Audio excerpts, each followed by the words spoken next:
23 जुलाई को देश का आम बजट पेश होना है और नई सरकार बनने के बाद सरकार का ये पहला बजट है।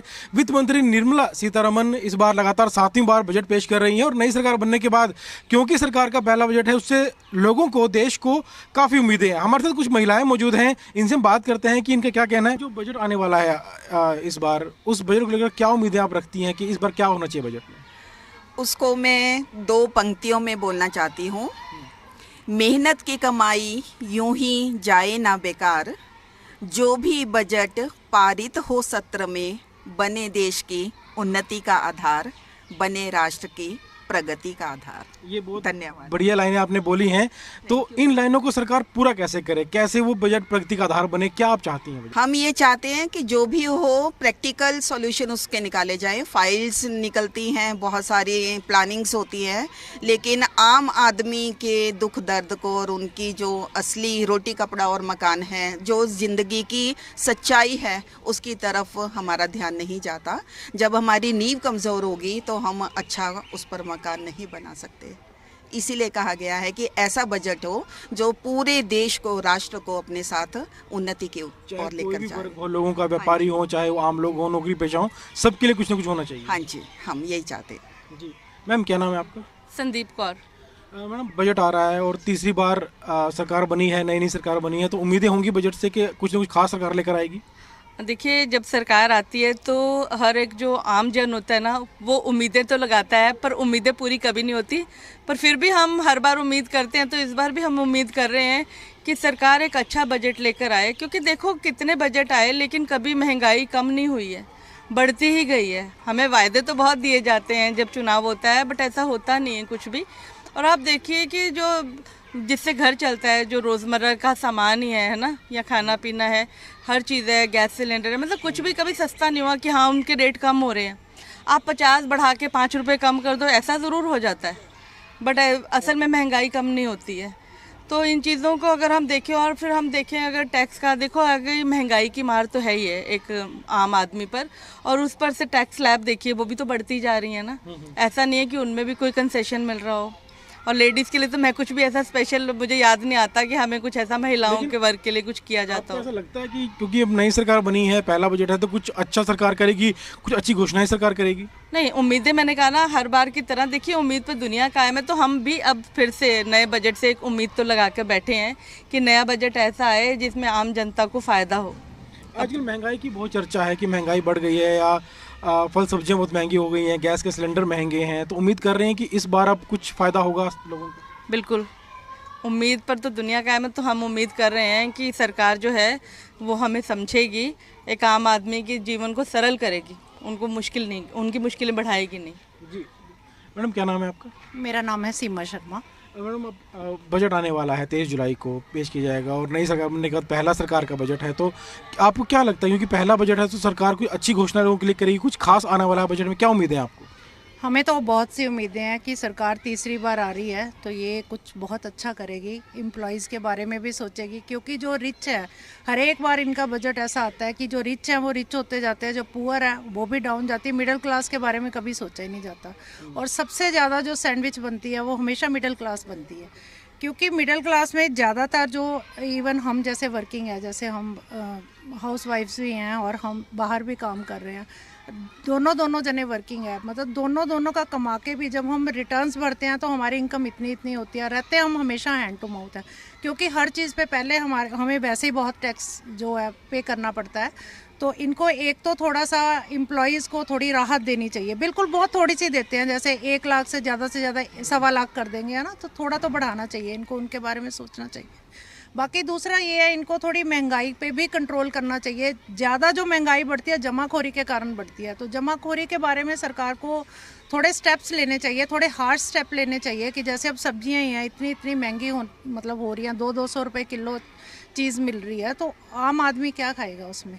हम लोग भी सोचते हैं उसको खरीदने से पहले, तो जो गरीब आदमी है वो तो मारा ही जाएगा। तो महंगाई की एक बड़ा मुद्दा है, लेकिन महिलाएं जो है बाहर भी काम करती हैं, नौकरियां करती हैं, तो महिलाओं के लिए सरकार को ऐसा क्या करना चाहिए ताकि उनको भी फ़ायदा हो? बाहर नौकरियों में अपना काम शुरू करना चाहती है, इस तरह के काम।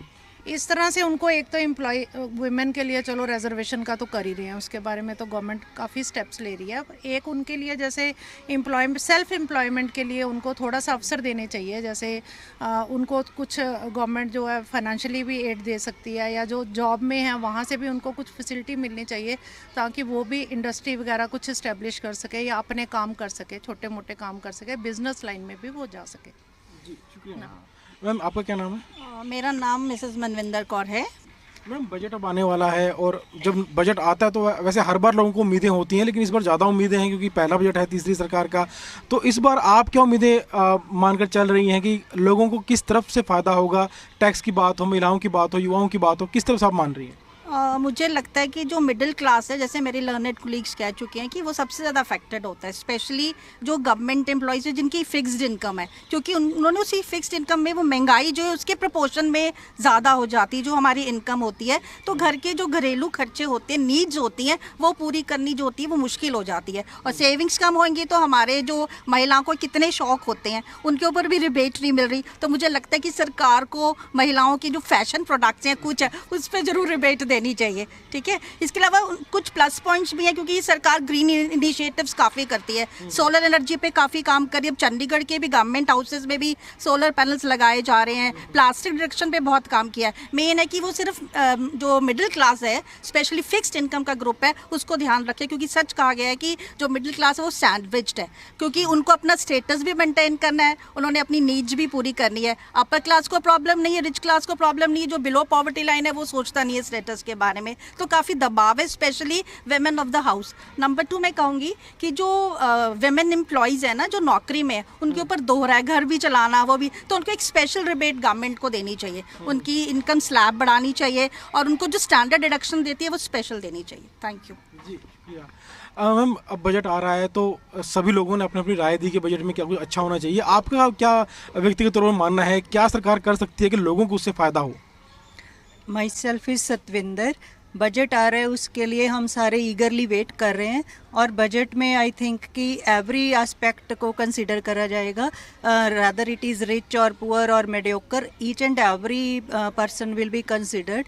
Mostly I think the budget should be such that कि common man should not be affected, everyone should be happy because there are some pros and cons of every and each side. So I think budget में ऐसा होना चाहिए कि सभी जन को फ़ायदा हो, rather than कि we are just considering the tax consideration. So tax तो होना ही चाहिए, चलो देश की डेवलपमेंट हो रही है तो टैक्स तो होना चाहिए।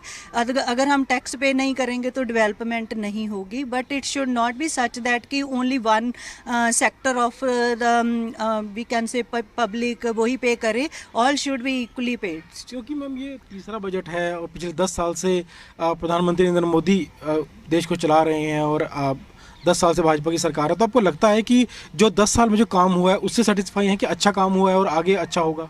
Yes sir, definitely there is a progress in the country. Now that country is digital, in each and every aspect we are developing.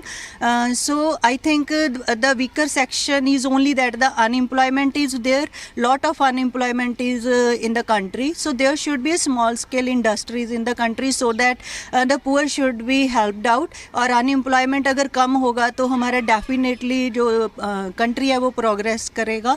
और साथ में क्या है कि अगर हम प्राइवेट सेक्टर को इन्फ्लुएंस या इंक्रीज़ करने की बजाय अगर हम स्मॉल स्केल हमारे होममेड इंडस्ट्रीज़ को प्रवोक करेंगे तो ज़्यादा फ़ायदा होगा आई थिंक। सो इससे पब्लिक जो जनरल पब्लिक है वो ज़्यादा हैप्पी होगी और वो भी स्टार्टअप की तरफ जा रहा है कि हम खुद का स्टार्टअप शुरू करें नौकरी करने के बजाय। स्टार्टअप को लेकर हालांकि सरकार हेल्प कर रही है, लेकिन अभी उतना ग्रोथ इंडिया में नहीं हो पाया स्टार्टअप्स को। तो स्टार्टअप्स के लिए कुछ राय देना चाहिए कि क्या होना चाहिए? Yes, I think youth is the future of the country. So जितने मैक्सिमम यूथ एम्प्लॉयज़ होंगे हमारे पास बेटर फ्यूचर होगा कंट्री का।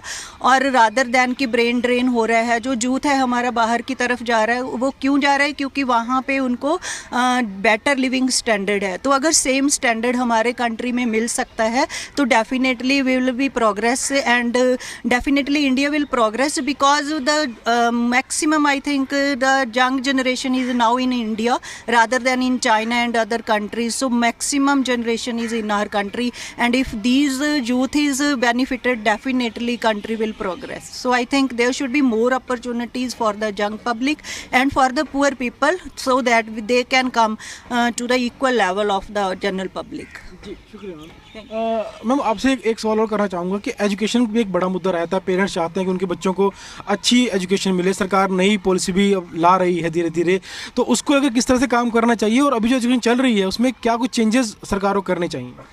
सर चेंजेस तो ऑलरेडी सरकार ने शुरू कर दी है ना। गवर्नमेंट ने जो न्यू एजुकेशन पॉलिसी लाई है वो स्किल बेस्ड ही है, बट थोड़ी डिले ज़रूर हो रही है। तो उसमें जैसे हम क्लास 6 ऑनवर्ड्स ही उनको स्किल सब्जेक्ट्स और प्रैक्टिकल ज़्यादा देंगे तो उनको स्टार्टअप्स में ईजी रहेगा ना। कितने जैसे प्रोग्राम्स है, शार्क टैंक वगैरह इतना फंडिंग कर रहे हैं, तो हमारे बच्चों को we should catch them young.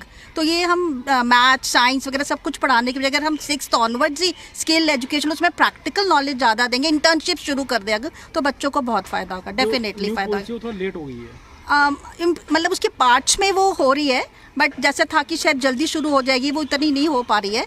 अगर वो जल्दी लागू कर देंगे तो डेफिनेटली फ़ायदा होएगा। जी शुक्रिया मैम। तो यदि चंडीगढ़ की कुछ महिलाएं हमारे इस समय मौजूद थी हमारे साथ, जिन्होंने बजट को लेकर चर्चा की, और बजट में कई बातों पर ध्यान जो है इन महिलाओं का था कि टैक्स में जो लोग हैं उन्हें राहत मिलनी चाहिए, इसके अलावा महंगाई कम होनी चाहिए। साथ ही उन्होंने ये भी कहा कि जो मिडिल क्लास लोग हैं, मिडिल क्लास फैमिलीज़ हैं, उनके लिए सरकार को कुछ ठोस कदम उठाने चाहिए, क्योंकि अमीर जो लोग हैं वो महंगाई की इतनी परवाह नहीं करते। गरीबों के लिए कई स्कीम्स सरकार की ओर चलाई जा रही हैं, लेकिन उनके मुकाबले में जो मिडिल क्लास फैमिलीज़ हैं उनको उतनी योजनाओं का लाभ नहीं मिल पाता, तो सरकार उनके बारे में भी सोचे। वीडियो जर्नलिस्ट राहुल दीवान के साथ विजय राणा, जी मीडिया, चंडीगढ़।